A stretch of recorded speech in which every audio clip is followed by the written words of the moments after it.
As you know, our neurosurgery training ingrained excellence in patient care and surgical skills through everyday experiences.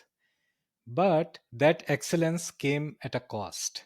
There was a dark side of our training that forced us to keep our switches on day and night. There was no concept of rest or being off during weekends or even being off when we were not on call. Timely meals or a good night's sleep was unheard of.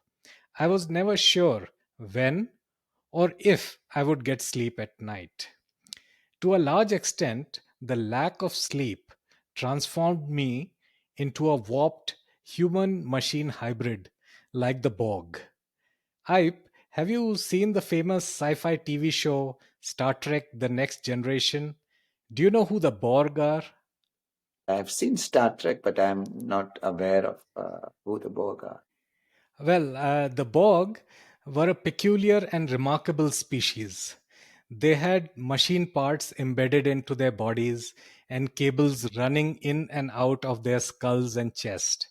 Captain Picard of the Starship Enterprise and his crew had many adventures with the Borg.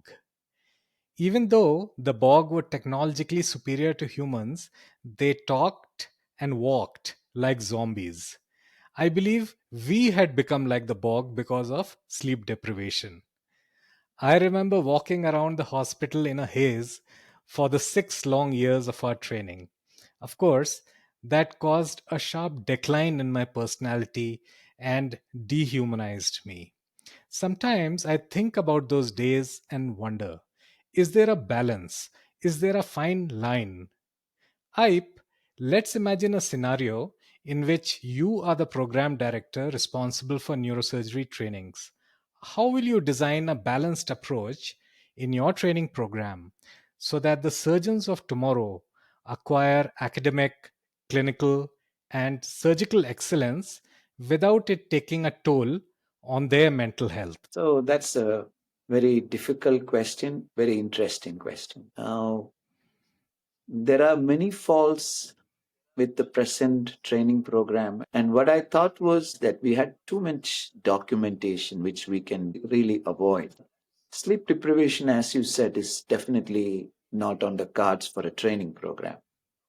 And other than that, what I feel is surgical skill training, which was very less during our times, mental fitness training and mental fitness screening. This was not important.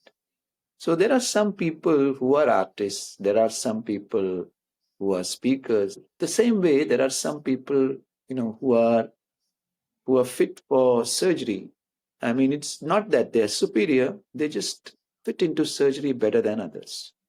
We see a lot of examples where people who are truly brilliant, they come into surgery and then they don't fit into surgery.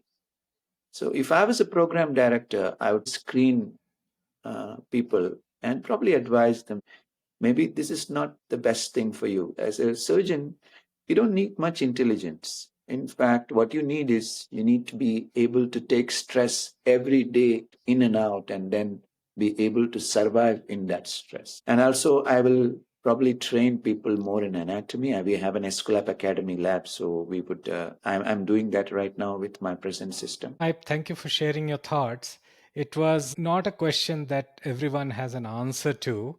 And at this juncture, I would also request our listeners and viewers who have teaching responsibilities at their hospitals to dwell upon this issue and help to create a balanced approach in their surgical and medical training programs.